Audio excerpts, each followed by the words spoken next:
Hello, come with me to beg the love of somebody's life.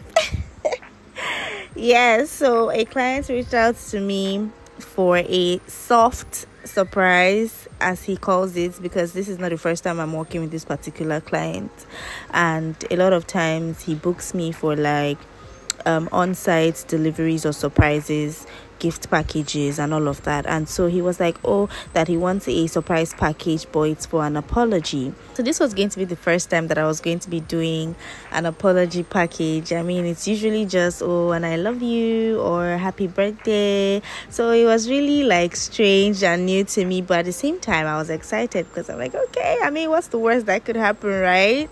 And so he got a money bouquet, which was huge, and a hot air balloon gift, as well as a customized card. And so we drove to the venue. The place was at Ikorodu. We arrived at the address. I was actually in contact with the sister of the recipient. So when we got there, we climbed up the stairs, got into the apartment. First thing that went wrong was the fact that the recipient was in the living room as I walked in. I had talked with the sister that she should ensure that we had already set up before the sister comes out. I didn't want her to see us upon arrival.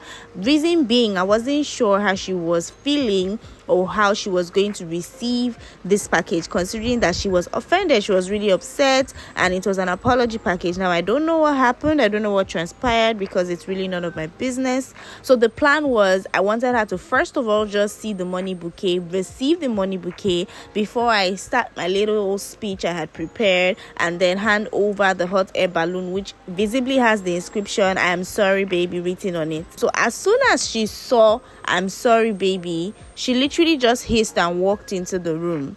And that was the last I saw of her. She didn't come out. She refused to come out. She refused to accept the gifts. And her sister kept on going back and forth, trying to encourage her to at least just come out and even just like hear what we had to say. But the fact that she knew who it was from just by seeing the gifts, she just lost it. She just went in and she refused to come out. She insisted she wasn't going to come out. She wasn't going to accept the gifts. It was really crazy, because I mean, that was actually really the worst that could happen. The truth is, I really do not know what happened. I didn't bother asking again because it is none of my business. And so what did I do? I decided to reach out to the guy, and I explained the whole situation to him, how that we were still there, but she wasn't going to come out. She wasn't going to accept the gifts. This is what was going on and all of that.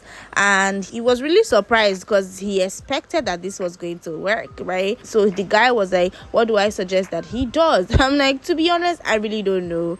I can't say. I didn't even get a chance to get a word in, and I really do not know this person enough to say, oh, I think you should do this. She would be moved by that. The sister of the recipient had asked me if I was going to like take the stuff back or if I would be leaving it at the house because she's not going to come out. And I'm like, I can't take these things back. Go back to here.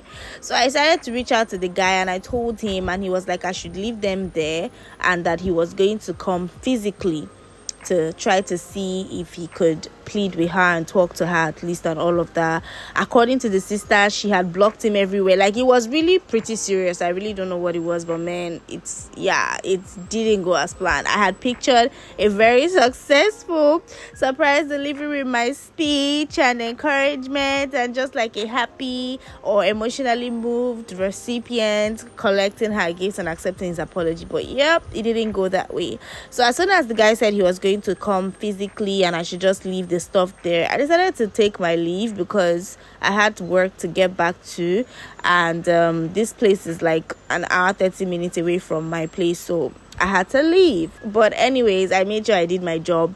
My job was to deliver what was ordered. My job was to ensure that everything was intact and in place, which I made sure that was the case before I left. All right, thanks for watching. Bye.